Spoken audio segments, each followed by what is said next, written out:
Hello my fellow adventurers, welcome back to the Bluetooth channel. Things have started to move faster here on my side of the channel. You see, I've started collaborating with other people and 2026 will be a year of collaborations here on the channel.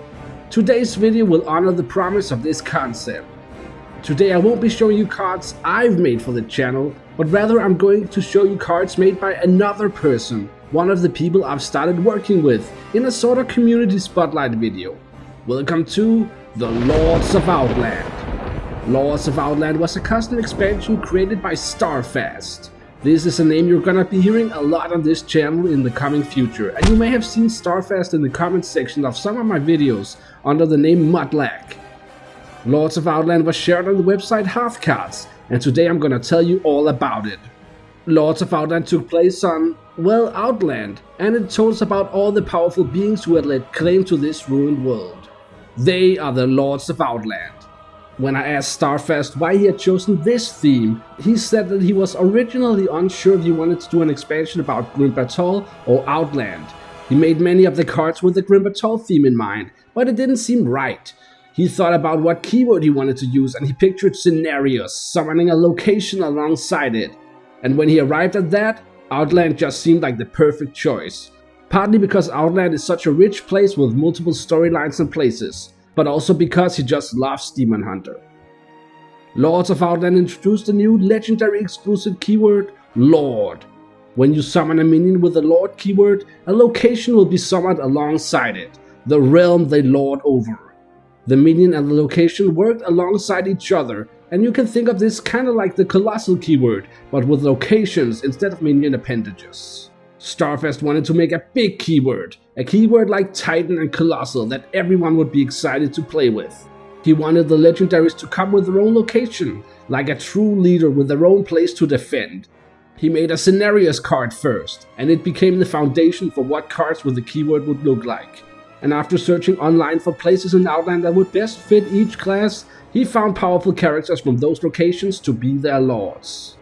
An example of a lord minion was the legendary 400 Gruul the Dragon Killer.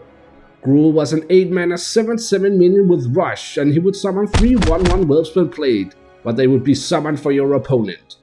The location summoned alongside Gruul was Gruul's Lair. This location has 5 durability and would give all your minions on the battlefield +3/+3 when used, but every time a dragon dies, it would reopen. This way you could kill all the whelps summoned by Gruul to trigger the location multiple times in a turn. Or how about the Lord for Warlock, Kazak the Supreme Lord.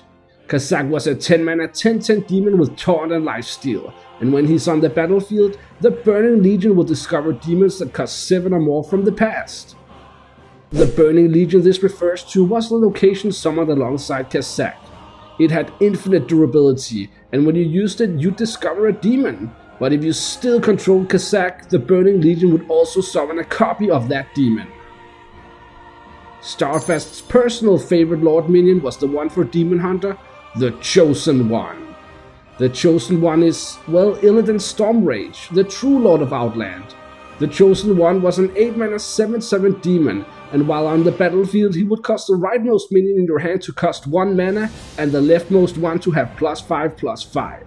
The Chosen One would summon the location, the Seed of the Pantheon. This location had 3 durability, and with each use it would add a random Titan to your hand, which would then cost 1 mana if you still controlled the Chosen One. But when all its durability had been used up, it would destroy all cards in your deck and then draw 3 cards, or rather 3 fatigue.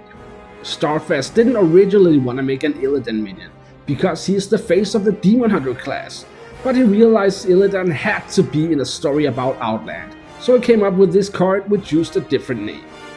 Lords of Outland was in some ways similar to the expansion of the Emerald Dream.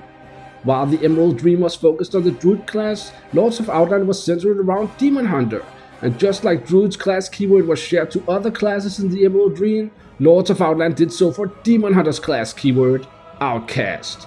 Each class got a card that featured Outcast. Like the spell, Phoenix's Intellect for Mage. This 3-mana fire spell would draw 2 cards, but when outcasted, it would only cost 1 mana.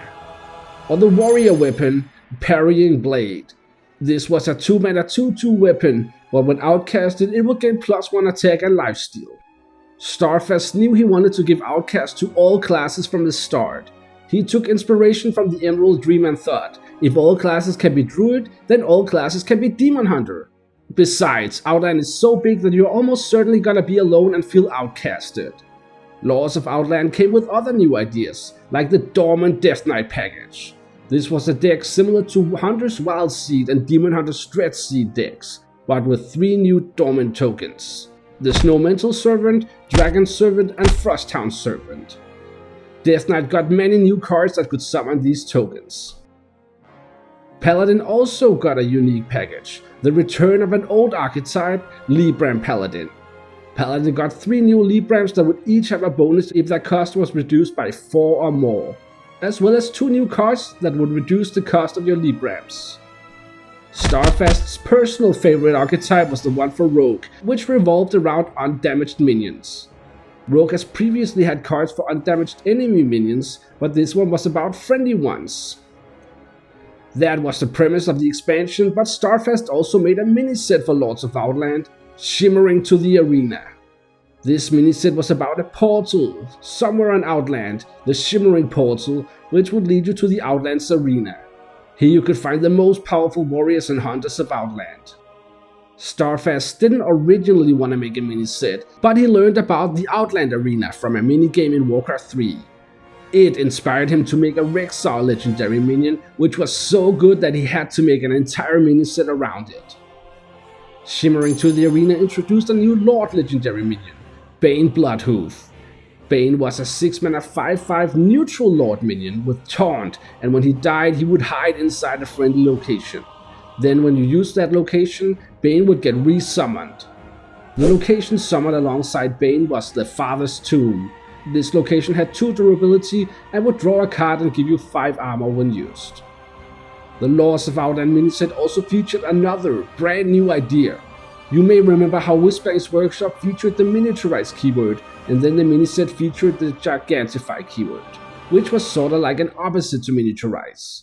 Well, Shimmering to the Arena features an opposite keyword to Outcast, Incast. Cards with Incast would trigger a bonus if the card was exactly in the center of your hand.